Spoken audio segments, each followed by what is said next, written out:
দেখুন, এখানে আমাদের এই Ramnagar sheet farm private limited, এটা তো প্রায় 34 বছর হলো আমাদের এই ফার্ম। একটা বিড়াল দেখলাম যে অসুস্থ অবস্থায় পড়ে আছে, কিচ্ছু খাচ্ছে না, দাচ্ছে না, পায়ে খুব জখম হয়েছে।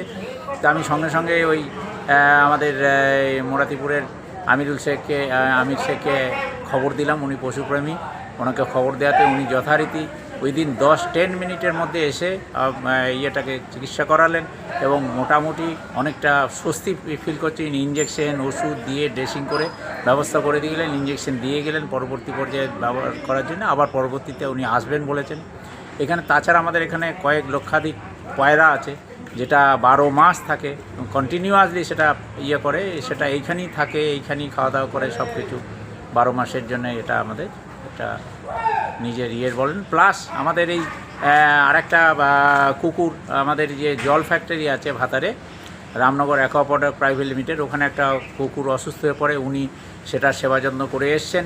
আবার এখন উনি ফিরে যেয়ে আবার ওটাকে ব্যবস্থা করবেন ওই ইয়েটার সম্বন্ধে। আচ্ছা, এই যে আপনি যে অবলা প্রাণীর প্রতি কীভাবে এগিয়ে এলেন একটু বলুন তো।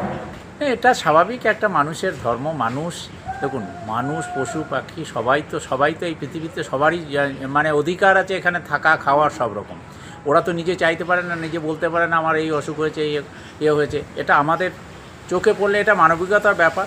চোখে পড়লে সেটাকে একটা নিজেরা আমাদের মানবিকতার জন্য, আমাদের নিজেদের জন্য আমরা এটা করেছি। এটা স্যার বলছি যে এই অবলা প্রাণী পত কুকুর হয়তো মানুষ আছে, তারা খাবারটা অন্তত দেয় না, হয়তো বাড়ির সামনে দোকানের সামনে দাঁড়ালে হয়তো মারে। তাই এই অবলা প্রাণী পত কুকুরের সম্পর্কে 2-4টে কথা বলুন। না, এটা তো ঠিক নয়, এটা ঠিক নয়। তাদেরও তো মানুষ, ঈশ্বর যখন তৈরি করেছে, তাদেরকেও বেঁচে থাকার একটা জায়গা দিতে হবে, তাদেরকেও খাওয়া দাওয়ার ব্যবস্থা আমাদেরকেই করতে হবে। এটা আমাদের নৈতিক দায়িত্বের মধ্যে পড়ে, আমি মনে করি।